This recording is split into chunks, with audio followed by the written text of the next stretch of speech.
In today's video, I'm going to teach you how to use Outlook Scheduling Assistant. Start by opening Outlook and switching to the calendar. In the top left, click New Meeting or New Event to open a blank invite. This is your workspace for adding people, picking a time, and setting the details. In the To field, enter the names or email addresses of your required and optional attendees. Keep in mind that Outlook can show availability only for people in your organization. External guests can be invited, but their free and busy times won't appear. To find the best time, click the Scheduling Assistant at the top of the meeting window. You'll see a timeline that lays out everyone's calendars side by side.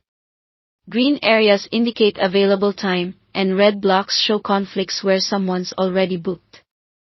You can scroll through the hours to see more of the day, and if you need a different date, use the left and right arrows or the calendar icon to move across days.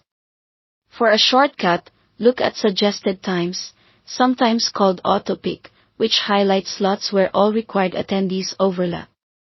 If you need a conference room, open the Room Finder to add a space.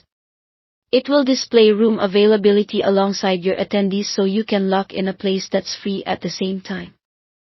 When you find a time that works, click directly on that slot in the timeline or choose it from Suggested Times. Outlook will automatically fill in the start and end times on the invite. Then click Done to return to the main meeting window. Now add a clear subject so everyone knows what the meeting is about.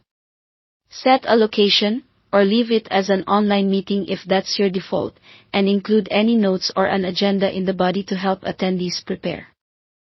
Double-check your attendee list to make sure required and optional people are correctly assigned. If you notice any conflicts, jump back into the Scheduling Assistant to pick another available slot.